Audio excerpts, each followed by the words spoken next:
First, you have some time to look at questions 1 to 6.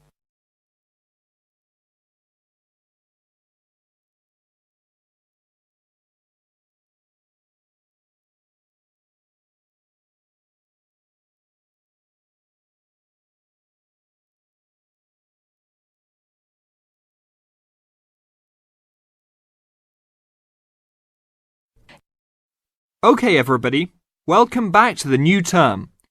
I hope you've all had a good break and that you're keen to start on your research project. What I'd like to do this morning is to give you a chance to ask questions about the project, requirements, ways of approach, how to get help if you need it. Today is informal. It may be already written on paper, but it's nice to have an opportunity to have it confirmed. So, any questions? Dr. Archer, is there a confirmed due date yet to hand it in? Yes, I can now confirm that it's 16th of July, not 15th, as first advised. Okay? And what about the word limit? Well, there is some flexibility on this, but in general it's 8 to 10,000 words. Ah, I see. And you can choose your topic, anything from years 2 and 3. Yes? I still can't work out what I want to do it on. In that case, you should see your course tutor to agree on your final topic, and you should also be aware that there is special assistance available at the library on library resources if you need help on that. Can I just check on the deadlines for everything? Certainly. Look, let me write it on the board when each stage should be completed. First of all, you've got to work on your basic project outline, and that's due in to your course tutor by 21st of February. Which is only 2 weeks away, so you need to get cracking on that. Do we have to include a full reference list by then too? No, your reference list is due on 6th of April, which is 1 week later, so you have time to discuss this with your tutor. And when should we be doing the research? Well, that's over a 1-month period, essentially April to May. And the write-up? Well, you need to do quite a bit of research before you get going on your writing, so that's really May to July, with a due date for handing in on the 16th. Any more questions? Before you hear the rest of the conversation, you have some time to look at questions 7 to 10.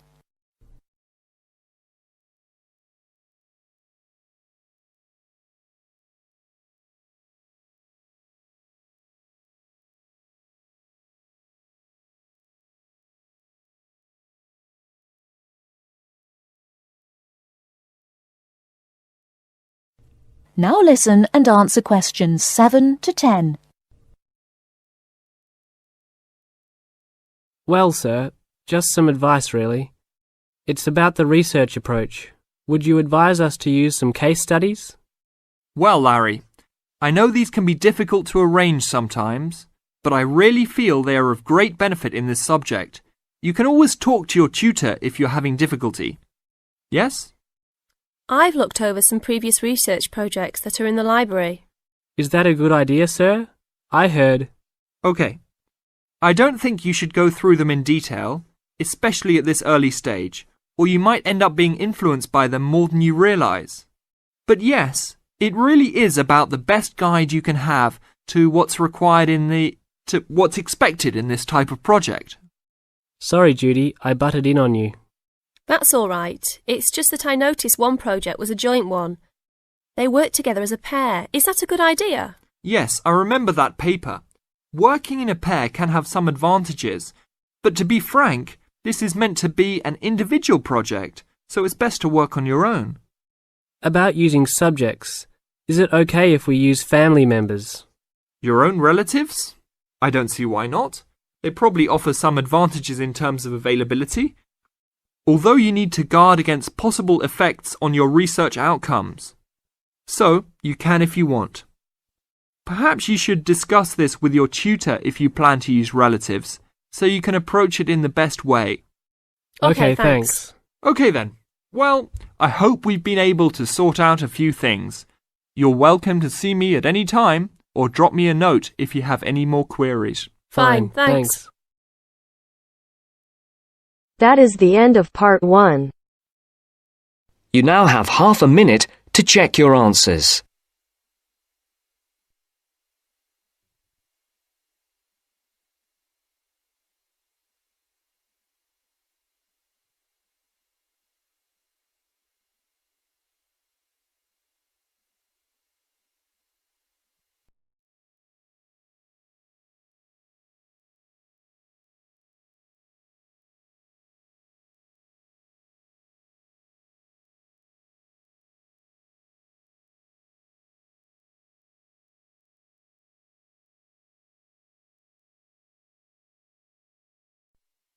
Now turns to part 2.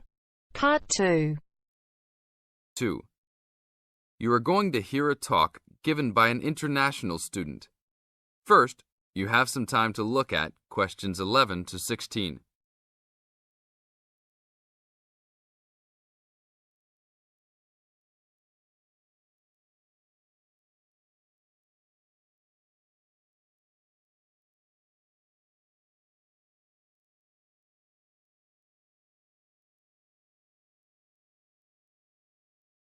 Now listen to the tape and answer the questions.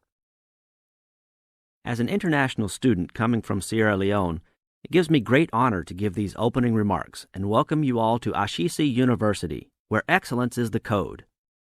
I believe I speak on behalf of my fellow colleagues when I say we feel that we are the most fortunate and privileged university students in Ghana.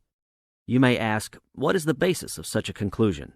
And I will simply say to you, in which other tertiary institution in Ghana do you find the same level of IT infrastructure and facilities available to students? Where also do you find such a low ratio of students to lecturers and computers? In which other educational institution do you find 55% of students on some sort of financial aid, who in addition enjoy services and benefits such as job placement after graduation, on-campus employment that pays above the minimum wage, a supply of textbooks, and access to online databases? Ladies and gentlemen, there is no other institution of higher education in Ghana today that matches the learning environment and the quality of instruction at Ashesi. I could continue listing reasons why we students feel this way, but I only have 5 minutes for this speech. Believe me, I could go on for hours. At Ashesi, everyone is considered a leader and is treated special. Ashesi equips us with the necessary determination, strength, and belief in ourselves to be able to achieve our goals. We are being taught to think outside the box and to question and challenge our assumptions about the world we live in. This, ladies and gentlemen, is one of the benefits of a liberal arts education, which seeks to broaden our intellectual capacity.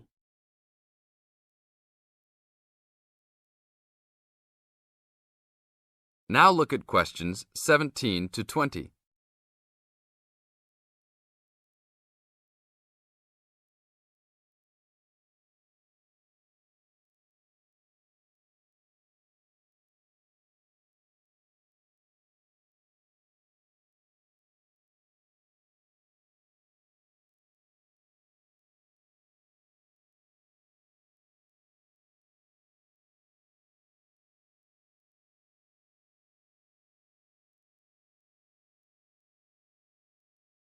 As the talk continues, answer questions 17 to 20.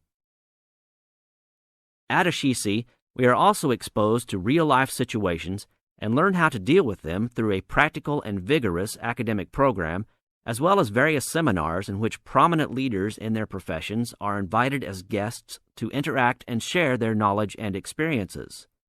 Some people, even some of you in this audience, may believe that tuition at Ashesi is too high, but I say to you that the students here are unanimous in saying it is worth it.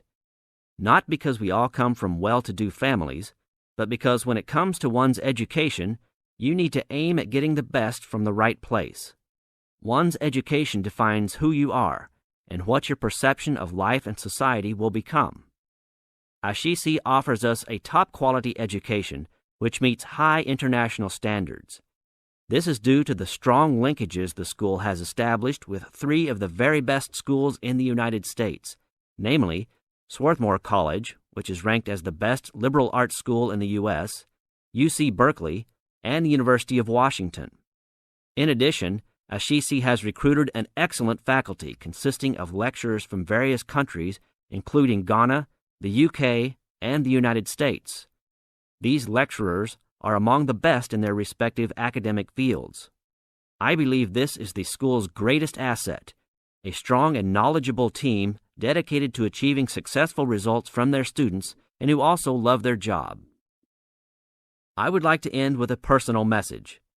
My fellow students, because we are among the most privileged in our society, we should take responsibility for our own destinies, make our parents proud, and create a legacy for those that follow us and Africa as a whole. We must give back to our society after completing school and achieving our goals in life, which I believe we all can if we properly utilize our time and take advantage of all that is offered here at Ashisi. That is the end of part 2. You now have half a minute to check your answers.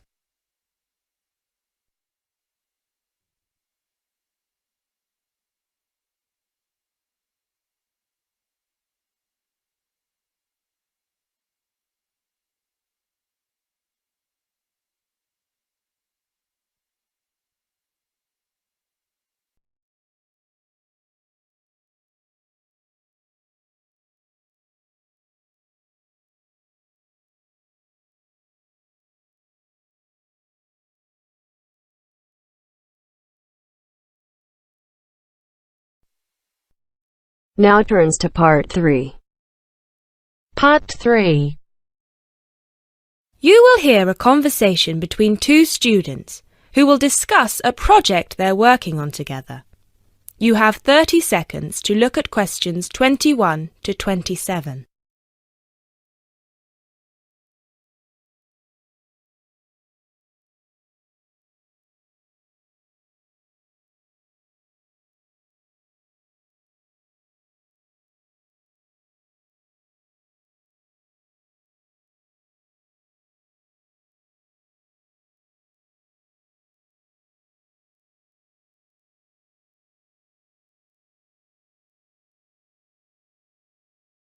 Hey Jess, glad you could make it.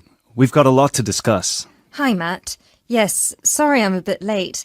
I did bring all my notes with me. Yes, me too. Where shall we start? Well, I think it would be a good idea to clarify our objectives just one more time. Yes, good idea. Okay, here we are. We need to record, photograph, and identify the plant species in 10 1-square-meter plots. Does it say anything about where these plots should be and how they should be laid out? Ah, here it is. It says that all the plots need to be no more than 10 meters apart. And how do we choose them? Ah, this is the fun part. I remember this. Here we are. Make a 1-meter square frame using bamboo sticks available from the department stores. Yes, we've already done that. I know, I'm just reading the whole section. Okay. One person stands roughly in the middle of the chosen area and throws the frame. The other person uses a tape to mark out the square where the frame landed and returns frame to thrower. The thrower then turns a few degrees on the spot and throws again. The thrower must turn slightly after each throw and vary the force of the throw until after the 10th throw they are pointing in almost the same direction as the first. That sounds a bit complicated. That's only because it's all in writing.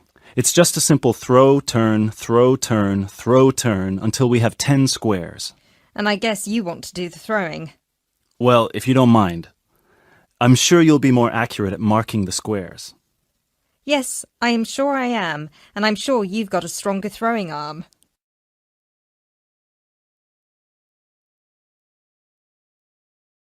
You now have 30 seconds to look at questions 28 to 30.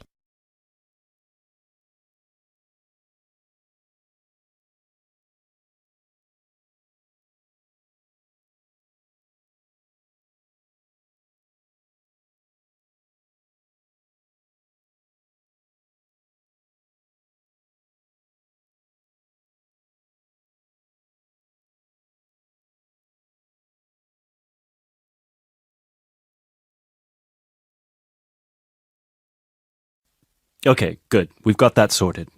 Now we need to decide where to go. Yes, I've been thinking about that and I've brought the map. Ah, well done. I forgot mine.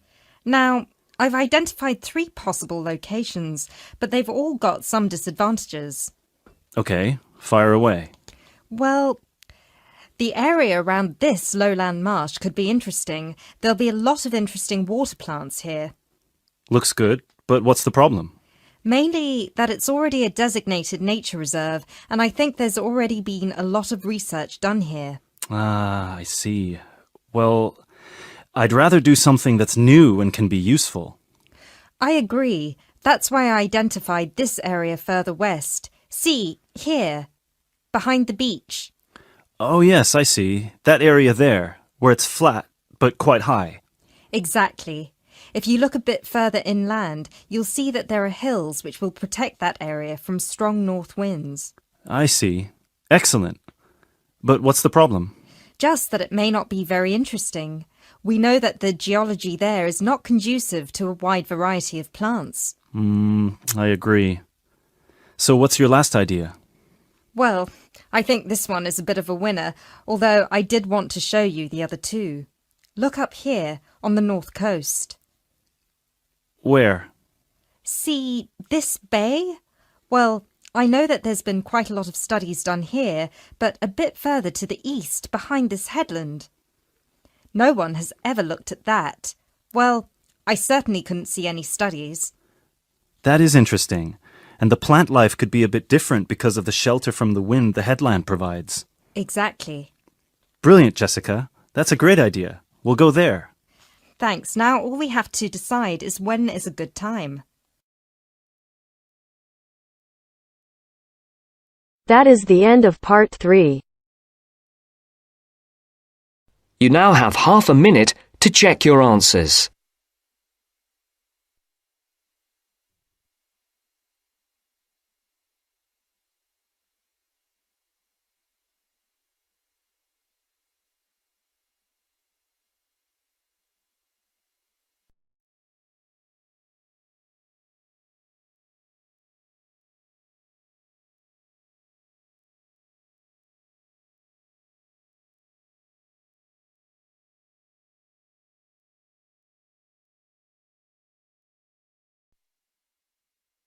Now turns to part 4. Part 4. You are going to hear a lecturer giving a talk on a type of fundraising for business called crowdfunding. First, you have some time to look at questions 31 to 40.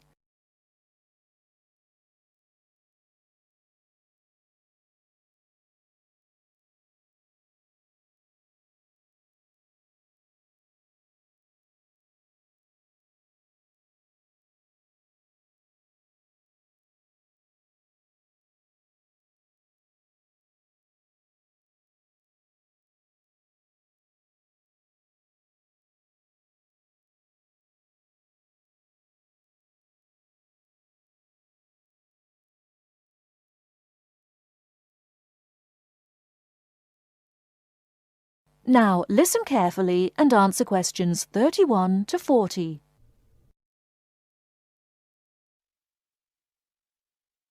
Good morning, everyone. Today, we're continuing our look at funding opportunities for small startup businesses. The emergence of social media has given companies the ability to connect with fans and potential customers directly. On the back of the growth in social media, a model of raising finance has emerged known as crowdfunding. This revolutionary way of raising finance began with micro-lending in the 90s. More recently, an equity-based model has emerged that allows people to invest directly in a new company. We're going to examine this in more detail later, but let's turn first to a third model, which I'll term a fan-based model. With this model of crowdfunding, individuals are encouraged to give an amount of money to support the launch of a project or initiative without the promise of any financial return. Instead, there's a reward for donating. This contrasts with the micro-lending model, which would require a return on investment, and the equity-based scheme, which may offer shares. Crowdfunding portals or websites allow the business concerned to present the initiative along with the financial target required. There's a fixed time limit for fundraising, and if the target amount is reached, all donations are paid to the company or individual. Whether it's an author planning to write a new book, an independent film company looking to make a new film, or a technology company with an idea for an app, the person or company needing funding would turn to its fan base for support. This is managed through one of the many crowdfunding online portals that have emerged. Of course, a fan or supporter of a particular initiative is likely to give money anyway. But donation-based crowdfunding will often make donating even more attractive by offering a rewards-based incentive scheme. Let's take a film company, for example, that needs funding for a new film.